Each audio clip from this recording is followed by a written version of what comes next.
त्रिपुरा प्रदेश युवा कांग्रेस साक्थार मुंबाइ कांग्रेस भवन बरनि तालब्रुमनि हास्टेनि सामुजाय भां आदम रगनति कक साबलाइ माहाय तिनि कक साबलाइ जाखा पान्डा मानजाखा प्रदेश युवा कांग्रेस नि कास्कु नीलकमल साहा ताई युवा सिगला नेता रक সর্বভারতীয় যুব কংগ্রেসের সভাপতি এবং সর্বভারতীয় যুব কংগ্রেসের ইনচার্জ দেব ভানুজি এবং মনীষ শর্মাজির নির্দেশে আমাদের প্রত্যেক মাসেই স্টেট এক্সিকিউটিভ মিটিং ডাকা হয়, এক্সটেন্ডেড স্টেট এক্সিকিউটিভ মিটিং, এবং সেই মিটিংয়ে নানান রকম সিদ্ধান্ত এবং যুব কংগ্রেসের আগামী দিনের যে পরিকল্পনা সেগুলো নেওয়া হয়। তো সেইভাবেই জুলাই মাসের 17-এর যেই মিটিং আমরা সেটা আজকে করছি এবং আগামী দিনের যে আমাদের প্রোটেস্ট, আমাদের কর্মসূচি, আমাদের developments, block wise, district wise আমাদের সব রিপোর্ট সেগুলো আমরা নির্ধারণ করছি এবং কীভাবে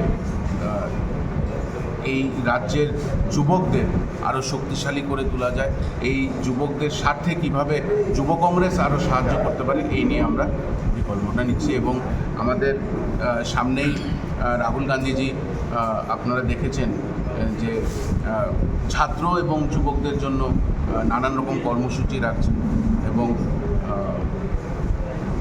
ছাত্র কি গুঞ্জ যে একটা কর্মসূচিতে 17 তারিখ দেরাদুনে জননায়ক রাহুল গান্ধীজি সেখানে প্রোগ্রাম রাখবেন, শত শত ছাত্রদের জন্য কথা বলবেন। সেই প্রোগ্রামকে ত্রিপুরাতেও আমরা কীভাবে বাস্তবায়ন করব সেটাকে লাইভ দেখাবো। আমরা ডিফারেন্ট কলেজেসের সামনে, স্কুলসের সামনে আমরা লাইভ দেখানোর চেষ্টা করছি, সেটা নিয়ে আমরা কথা বলছি এবং প্রত্যেকটা ডিস্ট্রিক্টে এবং ব্লক ওয়াইজ আমরা সেই প্রোগ্রামটাকে নিয়ে যাচ্ছি। কাদের বৈঠকে কারা রয়েছে? আমাদের বৈঠকে আজকে আমাদের জেলা সভাপতি, স্টেটের general secretary, vice president, block presidents, ব্লকের এক্সটেন্ডেড কমিটি সবাই আছে।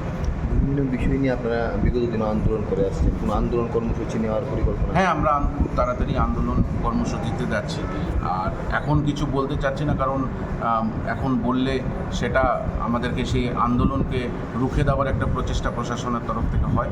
যখন হবে ত্রিপুরা প্রদেশ যুব কংগ্রেসের পক্ষ থেকে আপনাদেরকে প্রেস কনফারেন্স করে বলে দেওয়া হবে। খুব শীঘ্রই আমরা আবার রাস্তায় নামছি।